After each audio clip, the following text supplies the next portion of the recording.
Welcome. In today's session, we'll be looking at the histological organization of the gastrointestinal tract. So the gastrointestinal tract it has 4 layers. The innermost is mucosa, followed by submucosa, followed by muscularis externa, and the serosa or adventitia. So we have the mucosa, then the submucosa, muscularis externa, and we also have another one known as the serosa or the adventitia. In this case, it is not shown. So in this case, as you can see here, it's not shown. It is absent. The adventitia is absent here, but we call it adventitia if the part of the gastrointestinal tract we are focusing on is extraperitoneal. And if it is intraperitoneal, it ceases to be adventitia. Now it becomes the serosa. So let's look at each one. This is the esophagus. So let's look at, this is the whole slide. You can see this is the rumen of the esophagus. Then I will show you the mucosa. Let's start with the mucosa. So the mucosa is composed of three parts. So we have the lining epithelium from here up to somewhere there. Then we have the lamina propria from here up to there. Then we have the muscularis mucosa from there up to there. So these three are the components of the mucosa: the lining epithelium, the lamina propria, and the muscularis mucosa. Let's look at each of them. This lining epithelium, I want you to, maybe we can focus on it a little bit. Yes. I want you to look at which type of epithelium it is. You can see these cells. First, we can all agree that this must be a stratified epithelium. Can't be simple because you can see there are many. The cells are there are many cell layers. Then you look at the cell at the top. You can see they are somewhat flattened. So this is a stratified squamous, and there is no keratin deposition. So it is stratified squamous, non-keratinized epithelium. Okay. So stratified squamous, non-keratinized epithelium. This is the esophagus. Remember, in the gastrointestinal tract, only the esophagus and the distal anal canal have a stratified squamous, non-keratinized epithelium. It usually protects those parts from abrasion, from friction. So let's look at it maybe at a closer view. Yes, as you can see, this is the epithelium. From here up to here, you can see there are many cell layers, so it is stratified. Then the type of cell in the luminous surface is the squamous flattened cells. You can see from this nucleate is flattened here. So let's look at another one. The next component of the mucosa is the lamina propria. Now the lamina propria is just connective tissue, just a connective tissue, this one. This is the lamina propria, just a connective tissue. It might contain some blood vessels, as you can see here. This is a blood vessel, but it is dense, irregular connective tissue. It does not want to show you. Okay, this is the lamina propria from here to here.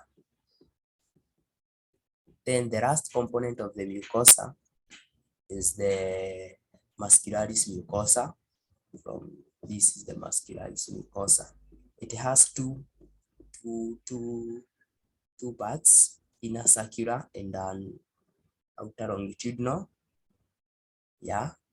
So the muscularis mucosa is responsible for local mixing of contents.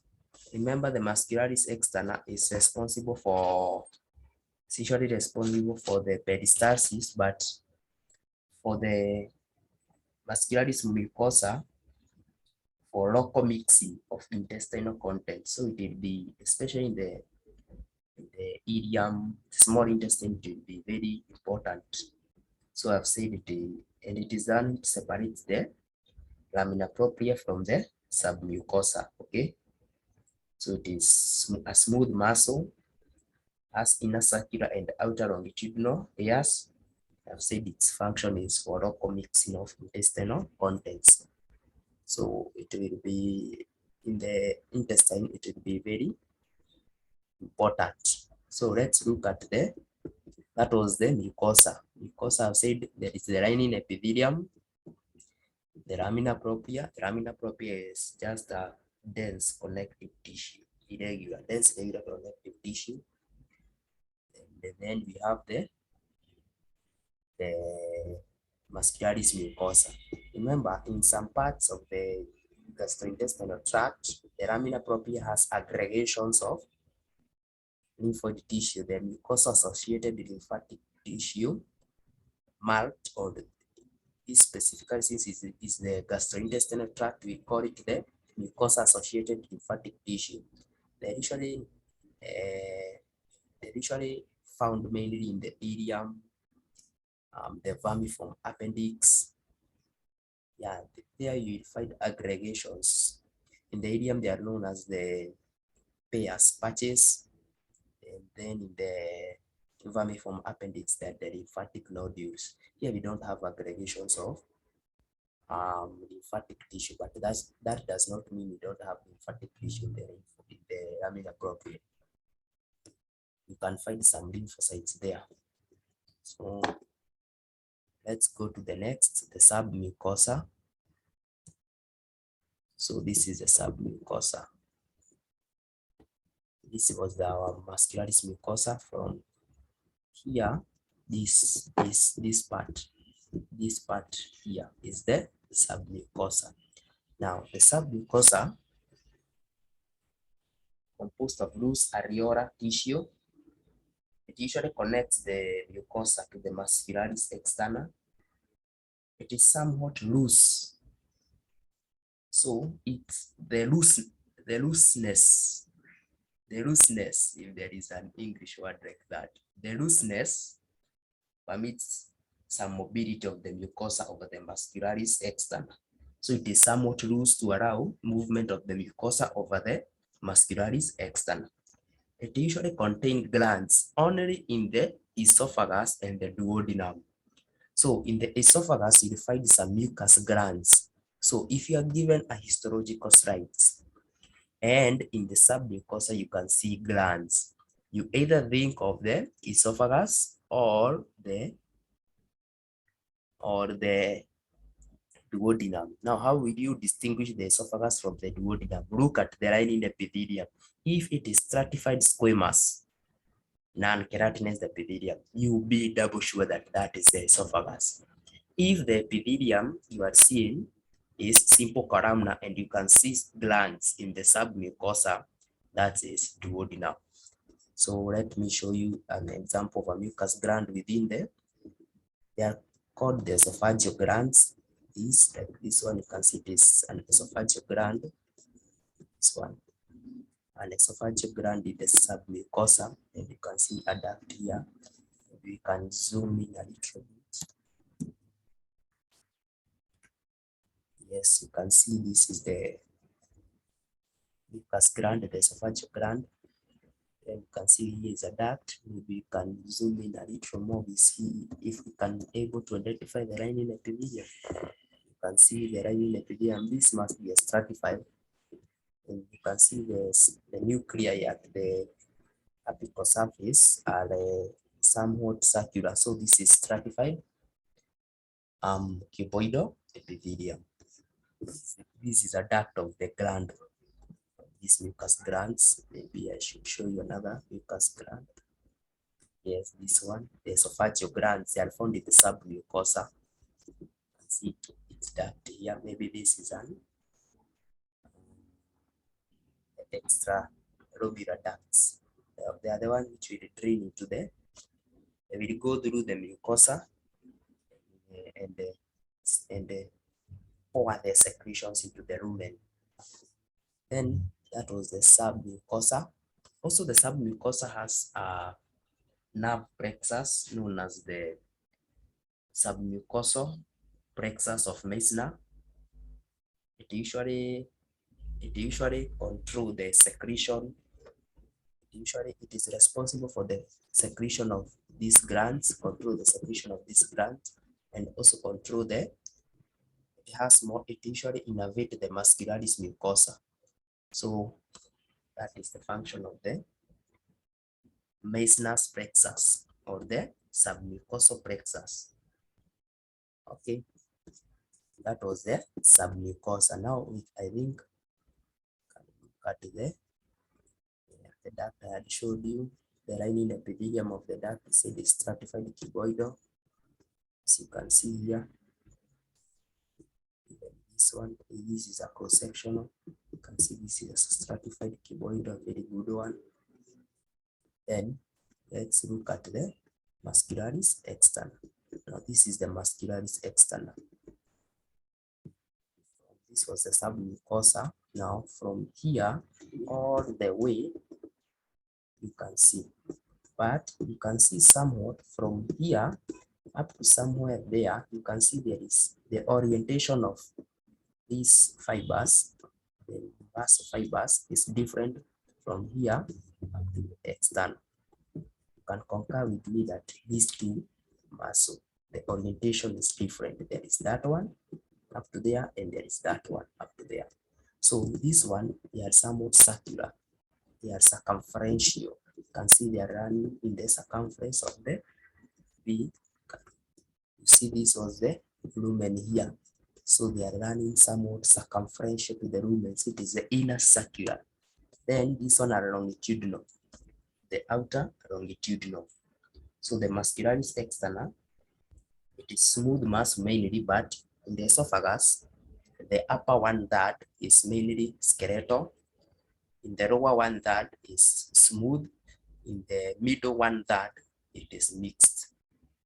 So if you are given a histological size of the upper esophagus, you will see striations in the muscularis externa. So and between the two layers, between the inner circular and outer longitudinal, we have another nerve plexus known as the myenteric plexus or the Aubach plexus. Maybe you can see that this was the inner layer, this one from here to there, from here to there, inner circular. Outer layer was outer longitudinal. This one from here and here. Now between these two, you can see here, this is the Aubach plexus, the myenteric nerve plexus. So maybe you should do a closer view. Aubach plexus, yes, between the two, this, you can see is a very good one. No, this is a blood vessel here. I'm saying these ones. These are ganglion cells. You can see them. You can see this very prominent nuclei here. This is the inner circular, outer longitudinal. Between the two, we have the myenteric plexus of Aubach. So this is the word Aubach plexus. Maybe you do yes, this is the ganglion cell. You can see how it has prominent nuclei. Then you can see the nuclei of the capsule cell. The capsular cell. Those of you will help you see that clearly.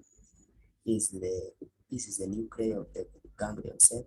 Then these small nuclei are the nuclei of the capsule cell. So Remember, in this slide, we have not shown the adventitia, it is absent, but maybe you can read from here. Let's do just a quick overview.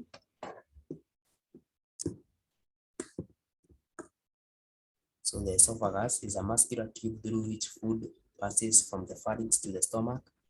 The wall of the esophagus is composed of 4 layers, characteristic of the gastrointestinal tract. Remember, in every part of the gastrointestinal tract, you will find 4 layers. The mucosa, or the mucus, I said it has 3 parts: a lining epithelium, a lamina propria, and the muscularis mucosa.